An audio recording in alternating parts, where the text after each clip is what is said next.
y ya es la 22ª. Un torneo que solamente la guerra hizo que no se jugara. Ya casi un siglo ha pasado de aquel lejano Uruguay 1930.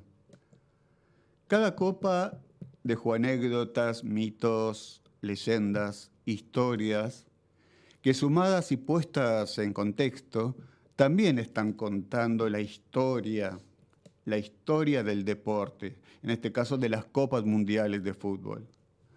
Todo esto y más forma parte del contenido de Mitos y Leyendas en la Historia de los Mundiales, un libro de reciente aparición con prólogo de Carlos Ulanowski e ilustraciones de Rep y la autoría de los periodistas y escritores Juan José Pano y Oscar Rubén Barnabe. Y tenemos el gusto de estar en comunicación con Juan José Pano, a quien saludamos. Buenos días, Juan José. Maxi te saluda. Hola Maxi, ¿cómo te va? Buen día, ¿cómo estás? Muy bien, muchas gracias por atendernos una mañana de domingo. Por favor, gracias a ustedes por llamar. Juan, ¿cómo surge la idea de escribir, digamos, a cuatro manos, en coautoría? Porque ya por separados, tanto vos como Oscar, ya habían abordado el tema, cada uno con su enfoque.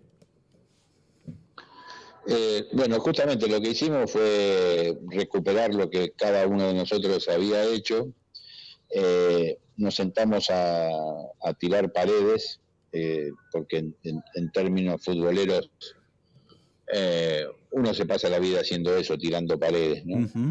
Y empezamos a recorrer, a desandar los caminos que habíamos recorrido los dos.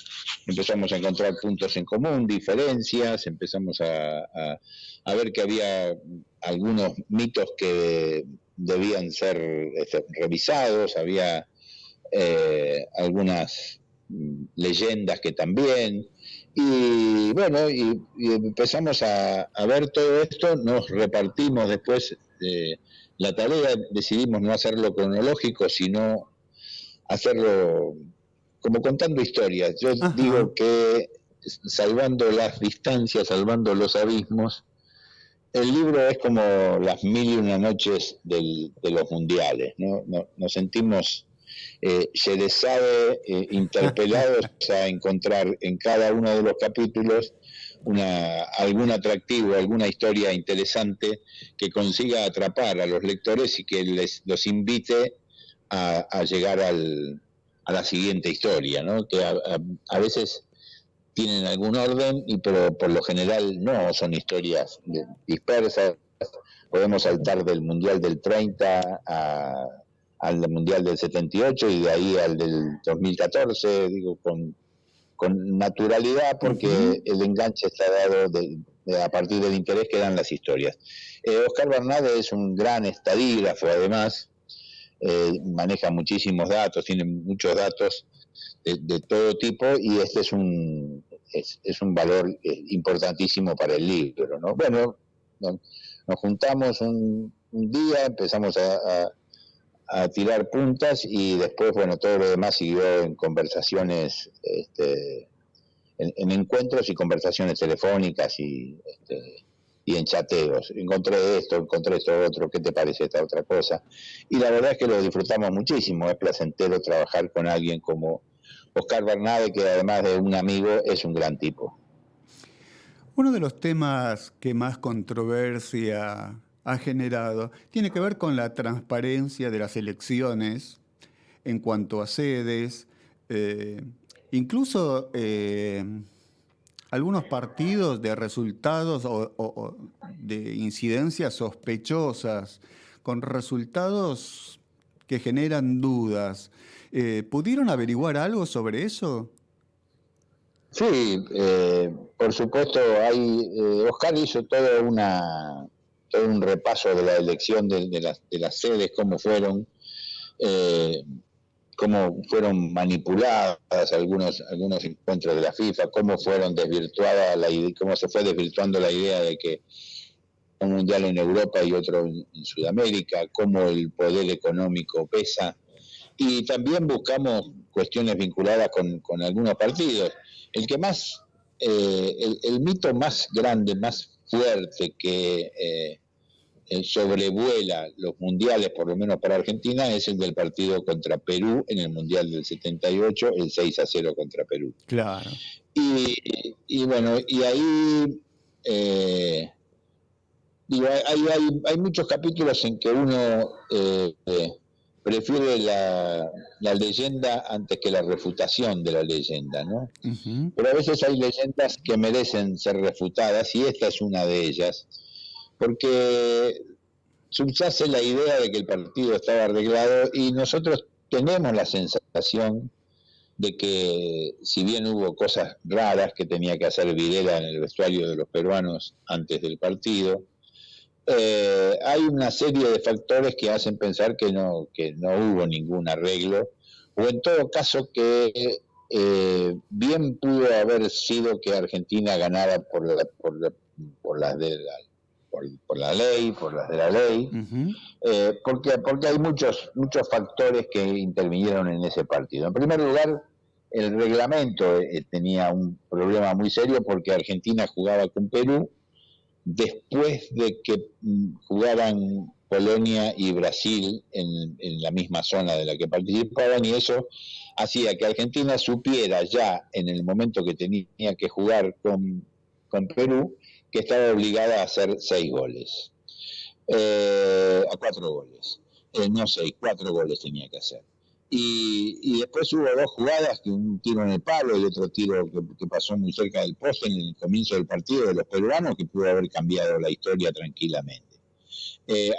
Había un antecedente de que Argentina le había ganado a Perú 3-1 hacía poco tiempo en Lima con un paseo fenomenal. Jugaban en la cancha de Rosario Central, que era una caldera, uh-huh. Con lo que esto implica. La cancha de Central es más o menos como la Bombonera en ese sentido, y la gente ese día, yo estaba en la cancha, la gente ese día gritó como nunca. O sea, había demasiados elementos, demasiados factores como para pensar que el partido no estaba arreglado, ni mucho menos. Ahora, esto no quiere decir que la dictadura militar no tuviera intención de arreglarlo, no hubiera tenido intención de manipular ese partido, porque le interesaba su imagen por sobre todas las cosas. A la dictadura le interesaba que Argentina saliera campeón del mundo, como a todos los gobiernos, a los gobiernos de turno les interesa que gane el equipo nacional, y esto pasa en todos los países, porque esto lo que hace es cambiar el humor social, por lo menos por un tiempo. Tal cual. Y bueno, así fueron, creo yo, las cosas. También hay mucha gente que sigue sospechando de eso, pero nunca hubo una prueba concreta, concluyente, como para decir, esto demuestra que el partido estaba arreglado. Hoy por hoy, tanto el periodismo como el público en general, ¿vos crees que se ha naturalizado la corrupción? Es decir, bueno, no nos queda otra que aceptar las cosas como son. Nunca van a ser del todo transparentes como quisiéramos. Porque, bueno, la prueba está en Qatar mismo, en cómo se eligió la sede. Sí, hay cosas que se terminan naturalizando, porque por otro lado uno tampoco puede hacer mucho para evitarlo, ¿no? ¿Desde dónde evitar que Qatar sea elegida sede del Mundial? No, por lo menos desde nuestra posición de periodistas. Sí, lo que podés hacer es denunciar y contar qué es lo que pasa. Es realmente muy raro que un Mundial se juegue en un país que no tiene ninguna tradición futbolera, que se juegue en una sola ciudad, Claro. que vaya a provocar un caos como seguramente se espera. Hubo solamente 2 mundiales que se jugaron en una sola ciudad: el del 30, el primero, en Uruguay, y digamos, el estadio más alejado de la distancia que hay entre los estadios, el más alejado está como a 50 kilómetros, digamos, es como para que se entienda mejor. Se va a jugar en la cancha de Argentino Junior, de Boca, de River, de San Lorenzo, y son 8 estadios, y y el más alejado es el Estadio Único de La Plata, digamos. Digo, para Claro. entender cómo son las distancias. ¿Cómo se integran al texto las ilustraciones de Rep, que no son un detalle menor? No son un detalle menor, y nosotros siempre decimos, medio en broma, medio en serio, que nuestros textos son un valor agregado a las ilustraciones de Rep, porque Rep es un dibujante extraordinario. Se integran a partir de que él, por las suyas, hizo varias ilustraciones, tenía los textos del libro, y nosotros adaptamos algunas de sus ilustraciones a algunos textos, tirando paredes triples, digamos, Ujú. jugando con Barnade simultáneamente y con Miguelito Rep, que es un fenómeno, que es un gran amigo, es un dibujante maravilloso. ¿Hubo algún mundial que, obviamente, dentro del contexto histórico y las posibilidades del momento, se pueda considerar el mejor organizado? Por lo menos Eh, desde los que vos fuiste testigo. claro, yo estuve en 8 mundiales, este es el 9º. Eh, la organización va mejorando con los años. El de Rusia estuvo muy bien organizado, estuvo bastante bien. El de Brasil con algunas limitaciones también. El de Rusia, la desventaja que tenía, que eran las distancias eran siderales, digamos, ¿no? Tenías que viajar miles de kilómetros para ver algunos partidos.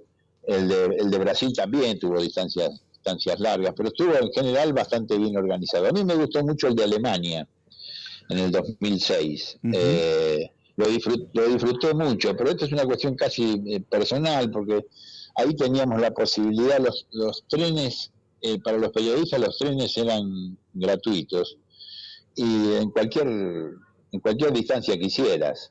Y esto nos permitió viajar mucho y recorrer toda Alemania. Estuvimos en Hamburgo, en Stuttgart, en Múnich, teníamos una sede en Nuremberg, pero estuvimos en Berlín, en Hamburgo, creo que ya dije, y bueno, conocimos muchísimo, y esta es la cosa maravillosa que tienen los mundiales, y el trabajo de uno, ¿no? Que te permite, más allá del fútbol, hacer recorridas y poder estar cerca de algunos lugares, como por ejemplo el lugar donde se hizo el juicio de Nuremberg. Ujú. Digamos, poder recorrer esos lugares, o en el caso de Brasil, de haber estado en una favela en la que había en Vidigal, una favela en la que había un hotel de 5 estrellas para turistas exóticos, que desde ahí tenían una vista fantástica, y además tenían todas las comodidades en el medio de una villa miseria, de una Claro. favela. Un hotel de Mirá 5 vos. estrellas es una cosa muy, muy curiosa. Bueno, y bueno, descubrir esas perlitas, esas joyas, también es un trabajo lindo que, que gira alrededor de lo que pasa en el fútbol, digamos. Uno es futbolero de alma, pero también, eh, también es un contador de historias. Hablamos de la organización. ¿Hay alguno de los que vos hayas cubierto que te pareció que tuviese un clima más festivo, más alegre, un mejor clima? Porque me da la sensación de que en los mundiales hay un clima de confraternidad, aunque participen equipos que son rivales clásicos, tradicionales. Eh, que hay un clima de no digo que amistoso, pero no el que vivimos a diario en un campeonato local. No, claro, en todos los mundiales, en el de Rusia lo vimos mucho. Digo, vos caminabas por la Plaza Roja de Moscú, o te ponías en la fila para ir a ver la tumba de Lenin, y ahí encontrabas hinchas de todas las nacionalidades. Sobre todo había muchos argentinos y muchos peruanos, porque Perú hacía mucho que no jugaba mundiales, y fue como una invasión de peruanos, abría la canilla y salían peruanos. Había 40.000, cerca de 40.000 peruanos, y había cosas de mucha confraternidad. También he visto otras cosas, por ejemplo en el Mundial del 98, en el partido de Argentina e Inglaterra en Saint-Étienne, cosas de mucha rivalidad y de mucho encono y de mucha bronca, ¿no?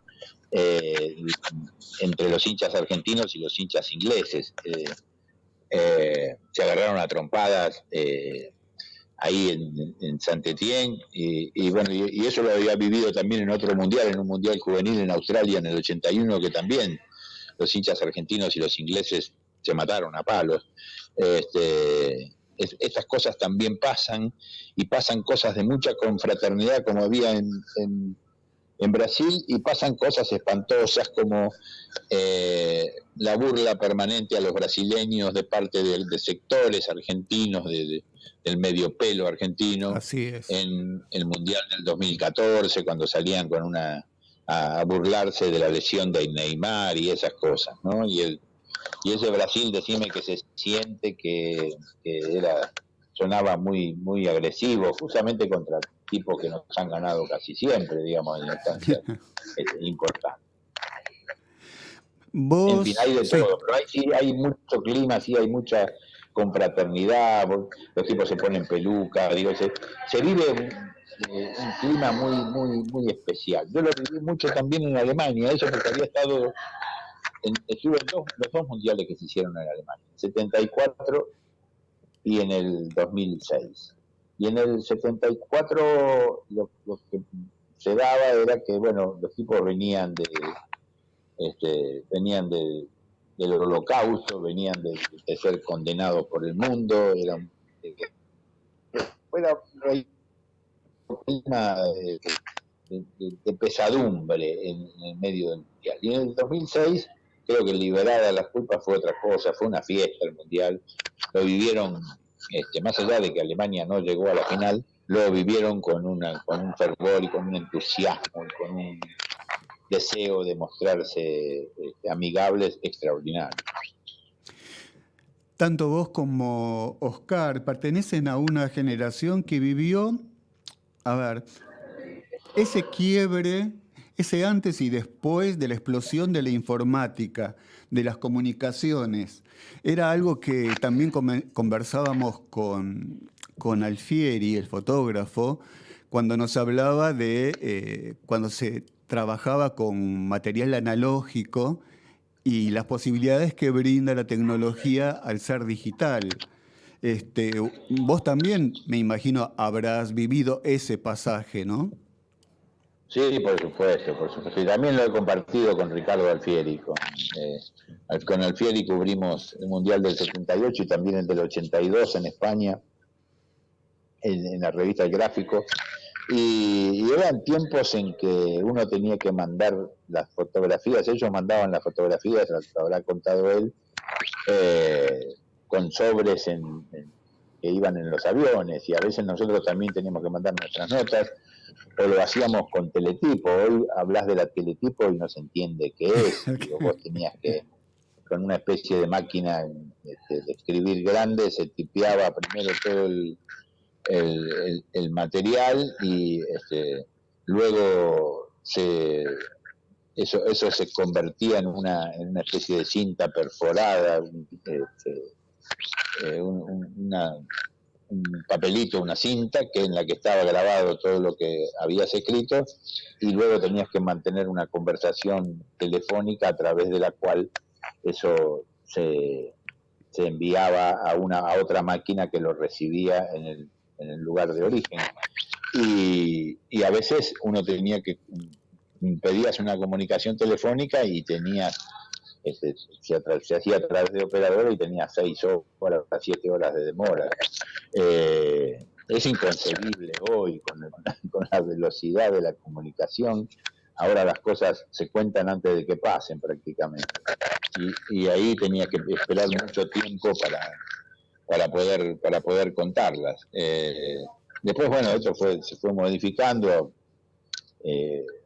Después llegó el fax y finalmente Internet y hoy, bueno, es lo que todos sabemos.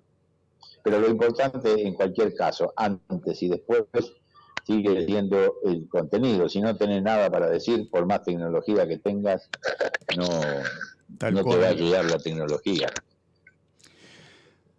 Posteriormente a este Mundial de Qatar se viene un Mundial por primera vez tripartito entre Estados Unidos, México y Canadá.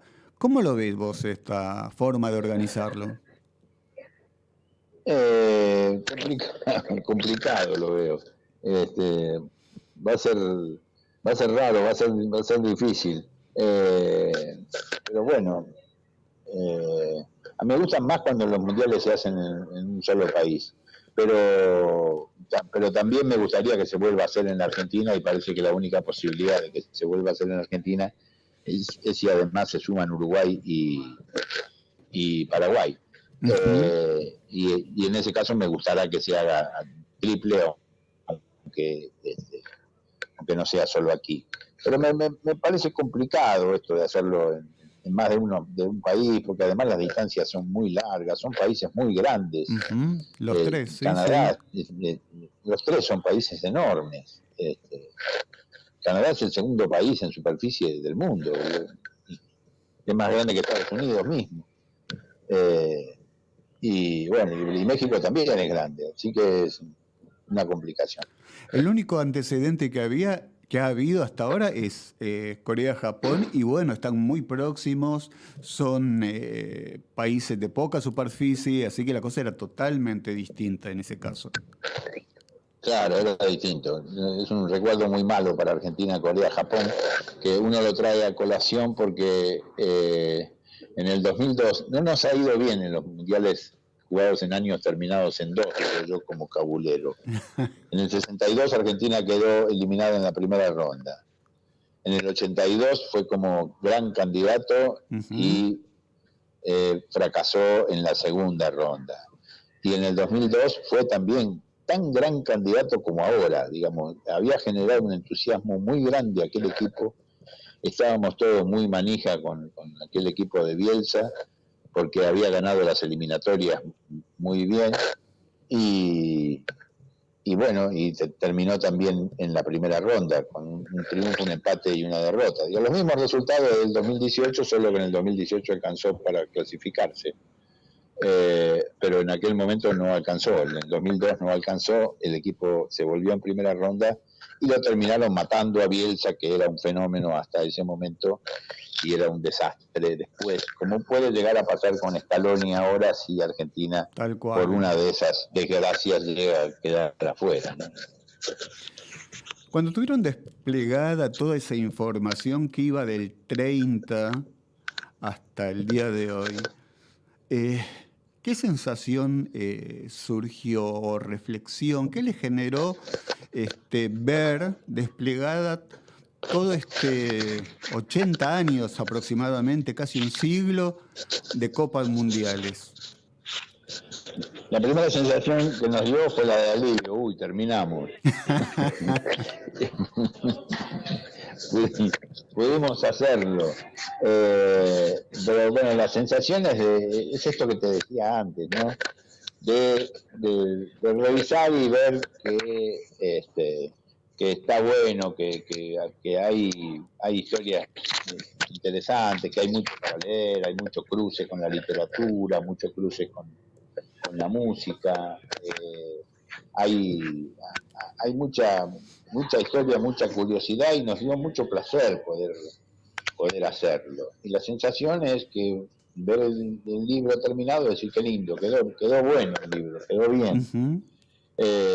Y bueno, y después viene la parte en que decís, uy, acá nos equivocamos, hicimos 30.000 correcciones, y de todas maneras nos pasa que pusimos que un jugador era delantero y en realidad no lo era, o yo que puse que la Garota de Ipanema era una canción de Toquinho y de Vinicius, cuando era de Vinicius y de Tom Jobim. Entonces ahí donde te querés matar y decir, uy, quiero escribir de nuevo el libro para corregir los errores, que haya una nueva edición para corregir los errores. Digamos, los errores en los libros son como puñaladas. Pero bueno, siempre tenés la posibilidad de hacer una versión corregida y aumentada. Claro, o por lo menos pedir disculpas públicas como ahora. Decir, che, miren que ahí hay un error. Está bien. Con respecto al próximo mundial, que ya estamos cerquísima, vos tenés tus candidatos, más allá de el aspecto afectivo, obviamente, que uno quisiera que a Argentina le vaya muy bien.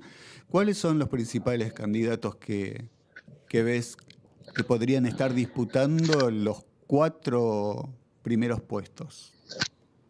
No voy a ser muy original si te digo que los candidatos son Brasil, Francia, Argentina, Alemania, España, Países Bajos, Portugal, Inglaterra, Bélgica. Hay un grupo, Croacia mismo, hay un grupo, o Dinamarca, hay un grupo de 10 países muy fuertes que le pueden ganar o pueden perder con cualquiera, pero que son muy fuertes. Y entre ellos está Argentina, obviamente. Uh-huh. Argentina está en los equipos con mejores posibilidades, mucho más que en el 2018, porque este es un grupo muy unido, muy sólido. Está muy bien Messi, que es una especie de as de espada. Está muy bien rodeado, está muy feliz con el cuerpo técnico, con tener cerca al que era su ídolo, que es Aimar. Está bien la Argentina. Digo, esto no quiere decir, a mí me asusta un poco el triunfalismo, el exitismo que existe. En todos los mundiales nos ponemos todos así muy ansiosos y muy optimistas. Y está bien que haya optimismo, lo que no está bien es ese triunfalismo que nos hace pensar que ya estamos en la final, o que hará que después, si no llegamos a la final, se lo considere un fracaso. Y no va a ser así. Yo creo que si Argentina llega a los cuartos de final, va a estar bien, va a ser un buen mundial, sobre todo si juega bien, que es muy probable que lo haga. Pero le pueden tocar rivales muy difíciles. En la segunda fase le puede tocar Francia o Dinamarca, que es muy difícil, y si atraviesa eso, le puede tocar Holanda, Países Bajos, y si después pasa eso, le puede tocar Brasil para llegar a la final. O sea que son caminos complicados para todos. Como para que el oyente se enganche y tenga una cabal idea de qué se trata el libro, aunque ya los he explicado claramente, ¿con qué historias se encontraron que no conocían y que los haya sorprendido especialmente? En general, las historias las veníamos conociendo, por ahí detalles. Nos fuimos encontrando con algunos detalles de algunas historias. Por ejemplo, que los indios no jugaron el Mundial del 50 porque no los dejaron jugar descalzos. Ellos No. habían ganado el Mundial, habían participado en los Juegos Olímpicos del 48. Me había llamado la atención muchísimo que jugaban con los pies cubiertos con medias o con vendas, sin zapatos. Y cuando quisieron jugar el Mundial del 50, pidieron hacerlo así, de esa manera, y la FIFA no los dejó. Los retadores de leyenda, vuelvo a eso, dicen que en realidad no tenían plata para ir y no fue ese el problema principal, o que no les interesaba demasiado el Mundial, les interesaban más los Juegos Olímpicos. Pero queda la historia esta de que los tipos habían jugado descalzos y pudieron haber jugado el Mundial de la misma manera. Uh-huh. Y después, bueno, hay varias historias de las que fuimos encontrando algunos detalles sobre cómo fue el festejo de los uruguayos en el Mundial del 30, de la historia esta de Obdulio Varela, que logramos reconfirmar que efectivamente, como contaba la leyenda, el tipo se había ido a tomar café y a tomar vino con los brasileños, porque salieron todos los jugadores a festejar en los bares de Río, y el capitán Obdulio Varela se fue a consolar, le dio pena por los brasileños que habían perdido la final del Mundial y terminó tomando vino con ellos. Primero asustado porque creía que si lo reconocían lo mataban, y después se dio cuenta que no, que había una cosa de confraternidad, ¿no? Y bueno, y después cuando llegaron a Uruguay les regalaron a los, digo, como para que se tenga idea de los tiempos, de cómo se manejaban las cosas en otros tiempos, le regalaron a los dos autores de los goles, a Schiaffino y a Gigia, una casa de ropa. Los invitó a que pasaran por la casa a retirar una sábana y un juego de sábana y un juego de toalla como reconocimiento por haber salido. Mira vos, qué curioso. Vení por acá que te vamos a regalar un juego de toalla. Juan, te quiero agradecer muchísimo que nos hayas dedicado estos minutos. Hubiese sido bueno también que participe Juan, pero Oscar, pero Oscar está en viaje. Sí, Oscar está en viaje, está en San Luis porque fue a hacer la final de Boca y Racing. Así que te agradecemos a vos, también a Oscar, con quien estuve en contacto a lo largo de la semana. Y bueno, a leer el libro entonces, que recordemos que está editado por Editorial Octubre. Por Editorial Octubre, exactamente. Y lo pueden encontrar en su librería amiga, señora y señores. Juan, un abrazo, chicos, muchas gracias. Gracias por llamarme. No, gracias a vos. Era Juan José Pano, autor junto a Oscar Barnabe del libro Mitos y leyendas en la historia de los mundiales.